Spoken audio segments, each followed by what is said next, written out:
Olá, uma ótima noite para você. Seja muito bem-vindo. Eu sou Joyce Hasselman e trago para você uma terça-feira cheia de notícias com muita análise e opinião.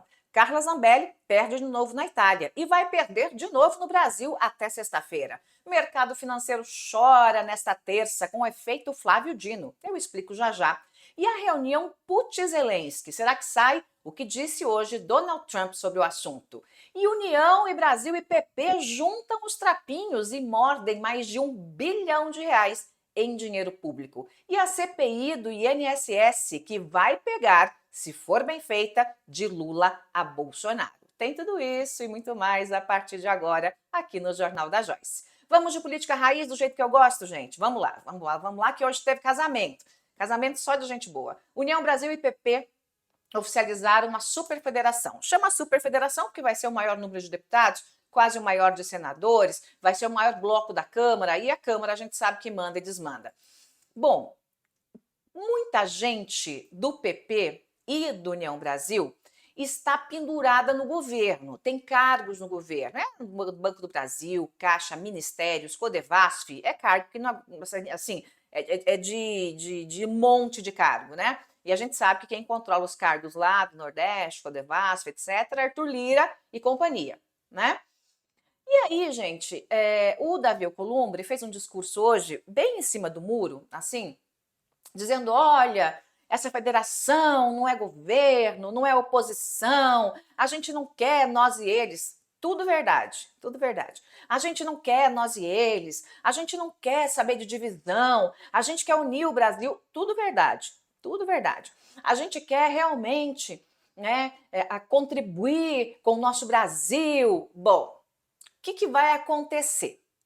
Quem está no cargo, quem está no cargo de ministro, quem está nos cargos da Codevasf, que está, obviamente, usando e abusando do orçamento que essas pastas têm, não quer deixar o governo, claro, quer continuar mamando nesta vaca gorda do dinheiro público, né? E vai continuar até os 48 do segundo tempo.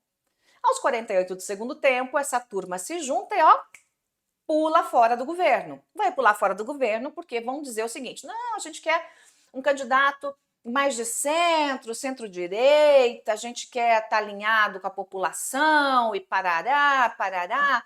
Aquela conversa de quem quer morder mesmo quem vai ganhar a eleição. Então, eles contam com a derrota de Lula, porque a rejeição de Lula está altíssima e cada vez crescendo mais. Desculpe.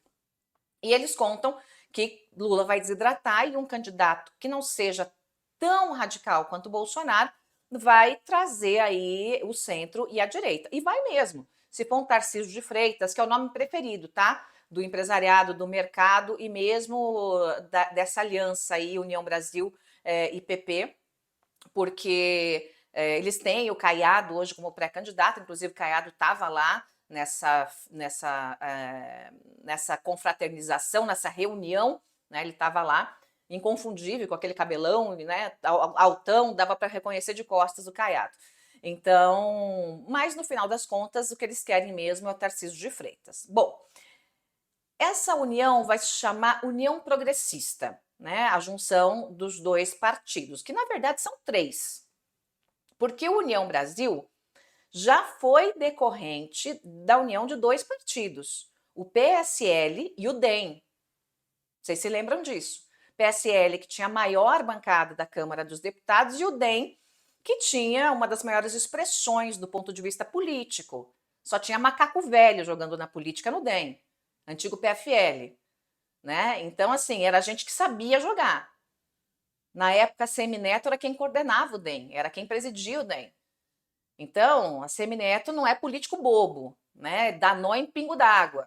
Então, houve já essa junção de PSL e DEM, e aí criou-se União Brasil. Agora vem mais o PP. Então, vai ser criada, ou já foi criada hoje, né? A União Progressista.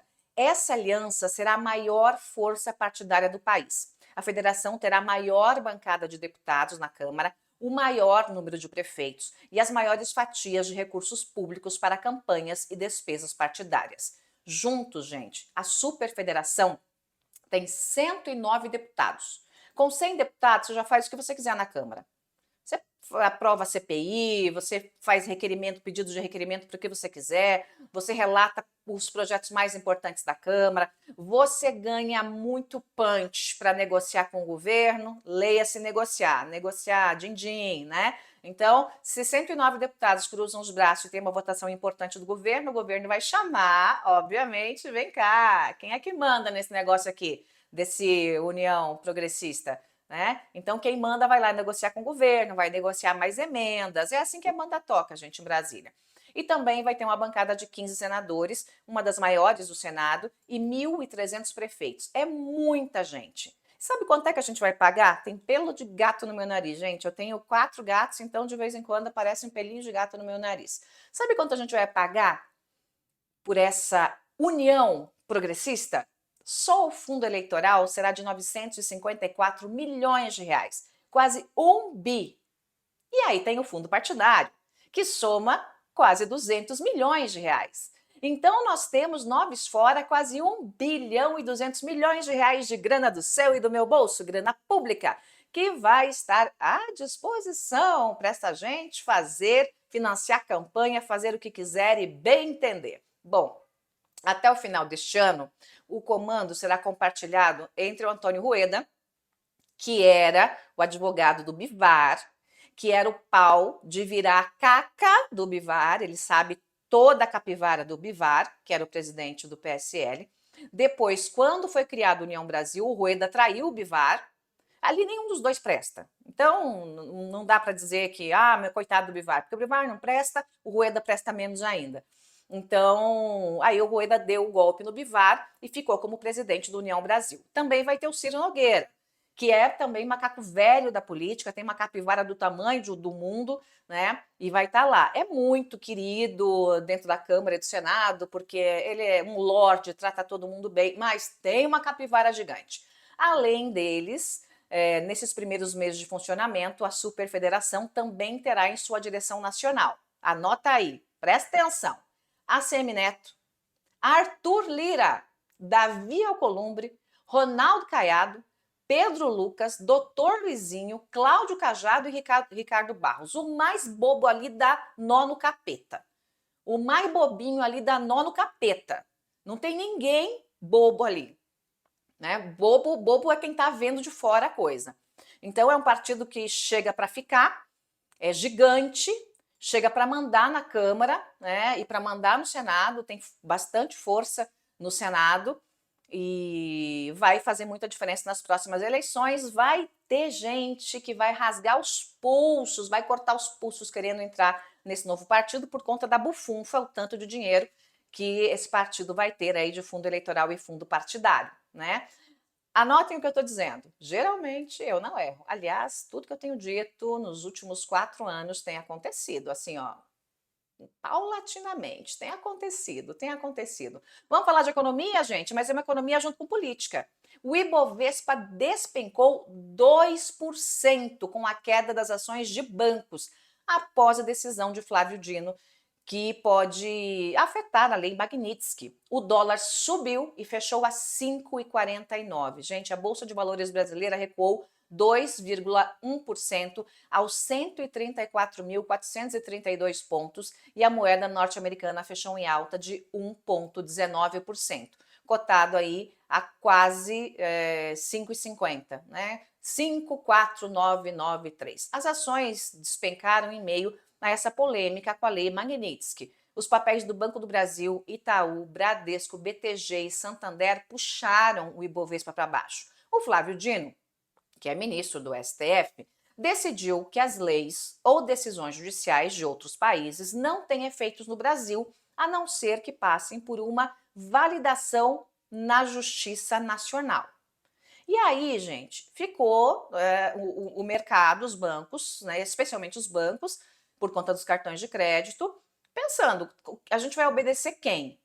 Vai obedecer a lei Magnitsky dos Estados Unidos ou vai obedecer a recomendação nacional? Como é que faz? Teoricamente, essa ação, né, não tem menção direta a Magnitsky, mas tem, né? Era uma outra ação que o Dino tirou da gaveta, acelerou, deu uma canetada e acabou embolando aí a lei Magnitsky, imposta pelos Estados Unidos como sanção ao ministro do STF, Alexandre de Moraes, no final de julho. A gente sabe que, entre outras sanções, a lei prevê bloqueio de contas bancárias e de bens em solo americano. E além de qualquer empresa americana que tiver a negociação com o Alexandre de Moraes pode ser penalizada por isso. Qualquer empresa, né? Então, os bancos, todos eles têm representação nos Estados Unidos. As bandeiras de cartão de crédito são americanas. Então, isso coloca os bancos em uma encruzilhada, né? Porque a decisão do ministro obriga as instituições financeiras que têm operações no exterior a escolher entre obedecer à ordem do STF ou lidar com possíveis multas dos Estados Unidos, prejudicando negócios com parceiros internacionais. Gente, é aquela máxima, né? Se ficar o bicho pega, se correr o bicho come. Assim, os bancos estão sem saber o que fazer, né? E o mercado não gostou nada disso, mais dessa insegurança, e por conta disso houve aí esse fechamento da Ibovespa em queda e do dólar em alta, né? Isso quer dizer que o mercado não gostou nem um pouquinho disso e está tentando entender para onde vai, né? As empresas que têm ativos no Brasil e no exterior, nos Estados Unidos, estão tentando entender o que fazem, como é que vai ser o negócio, né? Como é que a coisa vai ser daqui para frente. Vamos falar de Trump, Putin e Zelensky? Pois é, gente, ontem teve aquela reunião, tudo muito bom, tudo muito bem, o Zelensky foi de terno, não foi achincalhado pelo Trump, como foi da outra vez, né, quase 6 meses, uma humilhação pública, uma coisa realmente vergonhosa, né, o que o Trump fez com o Zelensky. E dessa vez foi todo mundo cheio de afago, o Trump recebeu o Zelensky no salão oval da Casa Branca, apertaram as mãos várias vezes, o Trump elogiou o terno do Zelensky, porque, como eu disse para você da outra vez, ele estava de camiseta, né? E a coisa fluiu bem, e o assunto é justamente um tratado de paz entre Putin e Zelensky para acabar com a guerra. Lembre-se que na semana passada o Trump recebeu o Zelensky com tapete vermelho no Alasca. Tapete vermelho, honrarias militares, tal, né? Do jeito que Putin nunca havia sido recebido nos Estados Unidos. Né? A última vez que ele tinha pisado o pé ali foi em 2015, se eu não me engano. Então, ele foi recebido com pompas e circunstâncias. Aí, o Trump foi e conversou com Putin, foi conversar com o Zelensky, saiu dessa conversa com o Zelensky, ligou para o Putin, diz ele, a conversa foi aí de meia hora, diz ele que a conversa foi muito boa, tal, e que a ideia é fazer um acordo aí, fazer um encontro trilateral. Putin, Zelensky e Trump. Depois, se falou num encontro bilateral, com Trump de fora, só Putin e Zelensky. Né? Mas se vai ser bilateral, se vai ser trilateral, isso é o que menos importa. A questão é, esse encontro vai acontecer? Eu tô achando que o Putin, gente, está dando uma de bagre ensaboado e não vai a encontro coisíssima nenhuma. Ou vai propor um encontro em Moscou, né? Aí fica lindo para a cara do Zelensky e do Trump, né? Então eu tô achando que ele vai dar o nó em tudo isso. Hoje o Trump disse em entrevista à Fox News, entrevista por telefone à Fox News, ele disse: olha, o encontro está quase sendo marcado. Quase sendo marcado? Não falou com o Putin durante a reunião? Não deu tempo de falar com o Putin depois? Então isso me dá assim aquele cheirinho, sabe? Aquele cheirinho de que o negócio vai miar, que o Putin vai dar um passo atrás ou vai exigir o que a Ucrânia não pode dar, porque o que o Putin quer? Território da Ucrânia. Quer território, e bastante território. Né? Ele já anexou a Crimeia e ele está com outros 20% ali, né, de território do Zelensky, território da Ucrânia, em que ele está lutando, né, nessa guerra para cada vez avançar mais. Então, o Putin, ele não tem limite. A boca dele é de jacaré, gente, é de jacaré. Né? Então, ele quer morder o território da Ucrânia de toda forma. E aí, nessa conversa, o Zelensky e também os líderes europeus que participaram dessa reunião queriam saber o seguinte: qual é a garantia que a Ucrânia tem? A gente faz um cessar-fogo, vamos brincar que está tudo em paz aqui, depois que milhares de homens morreram pela Ucrânia, para defender esses territórios. E aí, quando todo mundo vira as costas, quando Trump vira as costas, quando os líderes europeus viram as costas, Putin invade de novo a Ucrânia. Então, qual é a garantia que o Zelensky tem? Porque entrar na OTAN, por exemplo, o Trump já disse, esqueça, a Ucrânia não fará parte da OTAN, que é uma exigência do Putin. O Putin exige que a Ucrânia não faça parte da OTAN, porque na OTAN tem aqueles todos a favor de um ou todos contra um, né? Porque se alguém invadir algum país que está dentro da OTAN, todos podem se levantar contra esse país invasor. E é por isso que Putin não quer que a Ucrânia esteja na OTAN, que é inclusive um dos motivos aí do grande desgaste entre os dois lados, né? Além da questão que é prioritária para o Putin, que é a questão territorial. Aí o Trump disse o seguinte, olha, nós podemos oferecer à Ucrânia garantias de segurança. Aí perguntaram para o Trump, que garantias? Homens? Exército? Ele falou, não, exército não. Uns aviões para fazer sobrevoo, umas coisinhas assim. E quem tem que dar mais suporte, disse aí o Trump, são os países europeus, que precisam abraçar aí a Ucrânia. Então é aquela coisa, né? O Trump deu com uma mão, tirou com a outra. E está tentando, nesse meio, ser o grande mediador, porque está em busca, de forma incessante, ao Prêmio Nobel da Paz. Então, é isso que ele quer no final das contas. Ontem, inclusive, ele deu uma declaração, eu acabei com 6 guerras e tal. Coisa nenhuma, né? Não, assim, tem guerra que não é guerra, tem guerra que já tinha acabado, né? E ele conseguiu fazer, de fato, um acordo entre 4 países que estavam em guerra, 2 e 2. Isso ele conseguiu fazer. Mas no restante é muito mais garganta do que verdade, né? E agora ele quer fazer esse acordo aí entre o Putin e o Zelensky, entre a Rússia e a Ucrânia, para ter o que dizer e para, obviamente, acabar com a guerra que ninguém aguenta mais, né? Ninguém aguenta mais. Os Estados Unidos mandaram muito dinheiro para essa guerra, na época do Biden, né? O Trump já cortou grana, já cortou dinheiro. Então a coisa já não está tão fácil assim para a Ucrânia. E vamos ver, tomara que Trump consiga essa reunião trilateral. Até prefiro que seja trilateral, sabe, gente? Porque Putin e Zelensky no mesmo ambiente é capaz aí da reunião terminar a socos e pontapés, né? Que esta ação do Trump, né, venha a dar frutos. Esta, porque outras realmente são deploráveis, como o tarifaço aqui no Brasil. Vamos falar de CPMI do INSS? Gente, até que enfim saiu a CPMI do INSS. E esta CPI do INSS, gente, vai pegar todo mundo. Você sabe por quê? Porque a investigação começa lá em 2019, primeiro ano do governo Bolsonaro. Primeiro ano do governo Bolsonaro. Então a malandragem começou lá no governo Bolsonaro. 2019, 2020, 2021, 2022. Bolsonaro saiu. Aí veio Lula. E na gestão do Lula continua a malandragem. E o dono do cachorro é o responsável pelo cachorro. Então o Bolsonaro é responsável pela tropa dele, que desviou, e o Lula é responsável pela tropa dele, que desviou. E isso foi até 2024, quando as investigações começaram. Pois é, gente, isso tem tudo para ser nitroglicerina pura.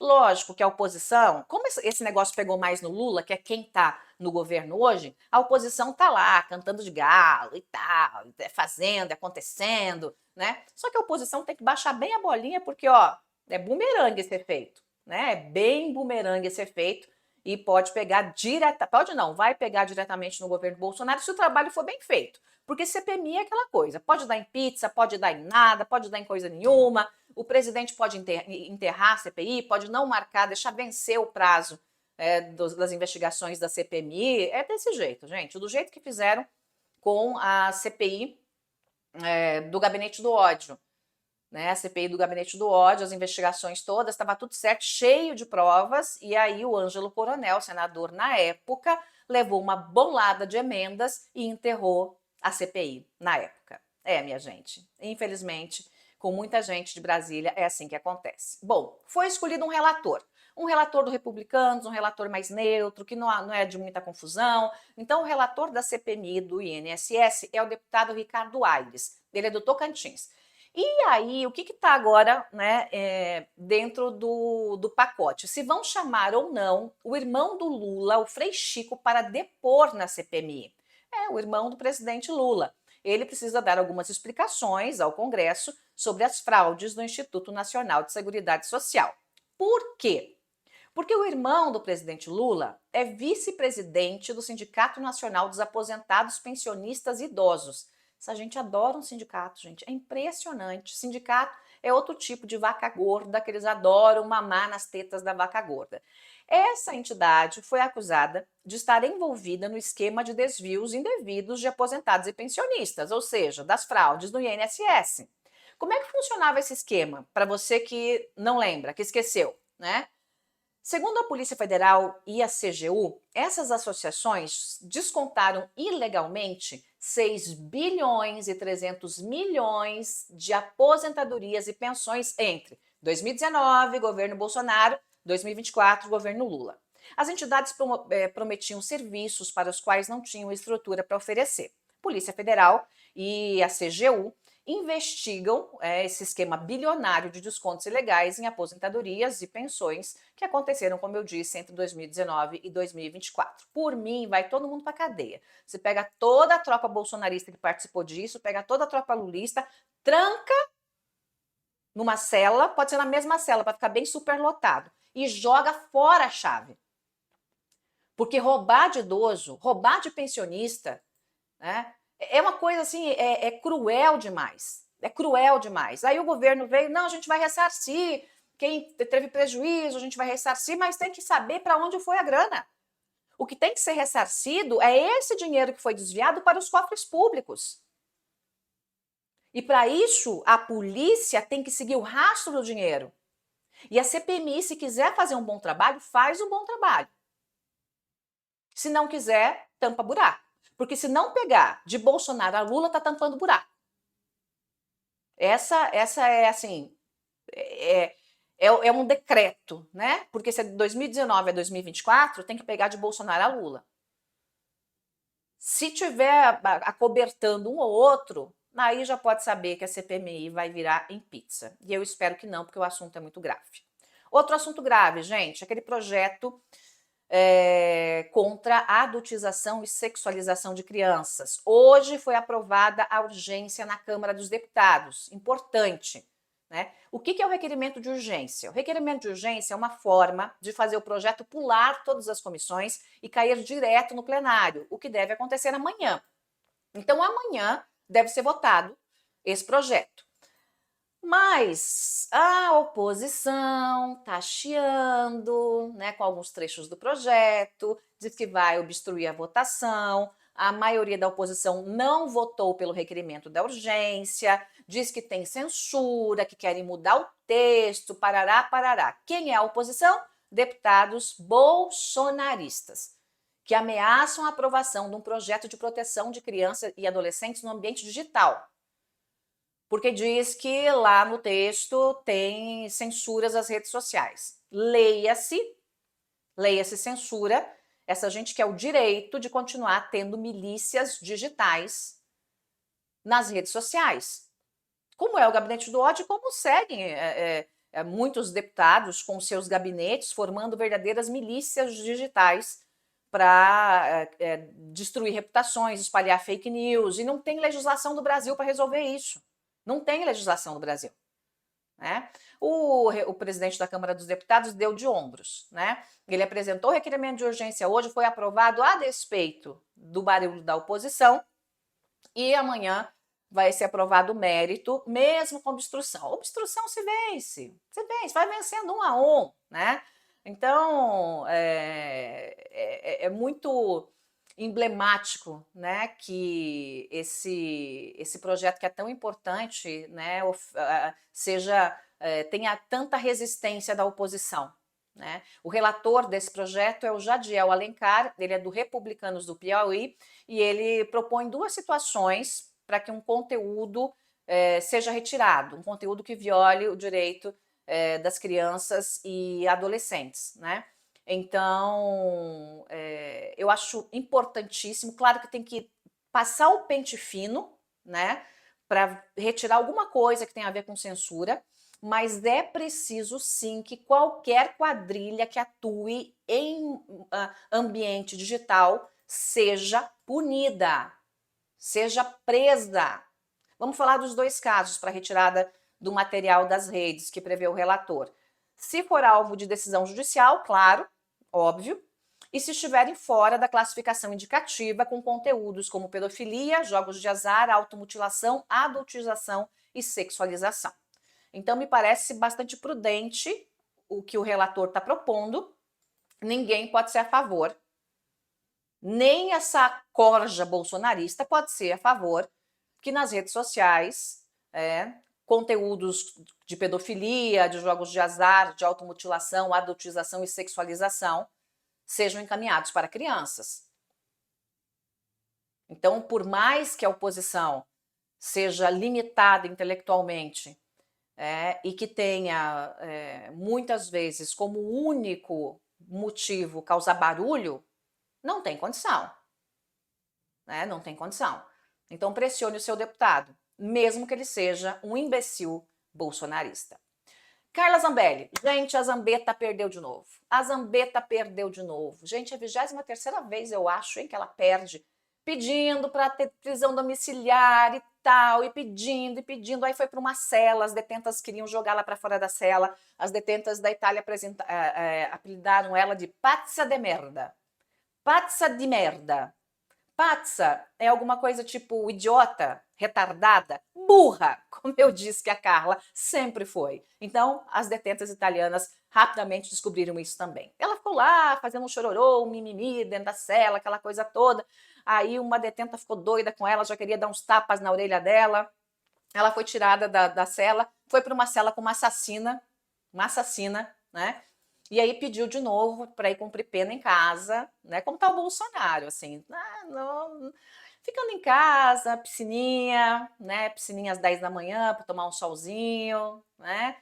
Recebe visita todo dia, alimentação boa, empregada fazendo comida, tudo lindo e maravilhoso. A Carla quer a mesma coisa, mas a Justiça da Itália não é besta. E a Justiça da Itália disse não, mais uma vez, mantém a Carla presa. Só que tem mais um revertério para Carla esta semana aqui no Brasil. Porque o STF vai fechar a votação para condená-la por aquele caso da arma, em que a maluca saiu correndo ali, acho que é na Alameda Lorena, inclusive onde eu morava, correndo na Alameda Lorena atrás de um jornalista, porque o jornalista fez uma provocação para ela, né? E ela saiu com uma arma, feito louca, correndo atrás, tentando dar uma de Kate Marrone. Esse aí é só para quem tem mais de 35. Para quem tem mais de 35, você vai lembrar. Dá uma de Kate Marrone, né? Às avessas, porque a Kate Marrone era mocinha, a Carla é a bandida. Né? E correndo atrás da arma, o que para mim é tentativa de homicídio, correndo com uma arma atrás desse homem. Né? Ela fez ele correr para dentro de um bar, e a confusão ficou instalada ali. Já tem maioria no Supremo, então ela já está condenada, porque já tem maioria. O único que disse que a Carla é uma coitada, que merece só uma punição administrativa, eu queria ver se fosse eu correndo com uma arma atrás de alguém, porque a pessoa me chamou de Pepa, porque chamaram ela de espanhola. Né? O tal provocador chamou ela de espanhola. Aí ela pegou a arma e saiu correndo. Eu queria ver se fosse eu com uma arma correndo atrás de alguém que me chamou de Pepa. O que ia acontecer comigo? Ou com qualquer outro cidadão. Ia estar em cana, gente. Ainda mais que era véspera da eleição, onde ninguém pode andar armado, só a polícia. Mas já tem 6-1. O Cássio Nunes Marques foi o único que passou a mão na cabeça da bandida. Né? Os outros 6 ministros que votaram e já formaram a maioria, votaram pela condenação, né? E pela perda do mandato. Então é condenação e perda do mandato. E tem o outro caso, né, que ela está para ser extraditada para o Brasil, que é o caso da invasão, né, no CNJ, no Conselho Nacional de Justiça, onde ela pagou o hacker, né, o Delgatti, para invadir o CNJ e provar para o Brasil que o sistema judiciário era frágil e podia ser invadido por um hacker. Então, são duas condenações. A vida da Carla não está fácil, Carla. Aqui se faz, aqui se paga. Né? Aqui se faz, aqui se paga. Que a justiça seja feita. Já está sendo feita na Itália, né? Porque ela está pegando uma cana boa lá. E que seja feita também no Brasil quando você for extraditada para este país para cumprir pena em regime fechado. É isso, minha gente. Vou ficando por aqui. Muito obrigada pela companhia de todos e a gente se vê, se fala, se encontra amanhã. Já sabe? Curta, espalha, compartilha, segue o canal, gente. Se você não me segue, segue aí, ativa sininho. Vai lá também no meu Instagram, vai lá no X, me segue e me persegue, que eu sempre tenho notícia boa e análise para você. Tchau, tchau.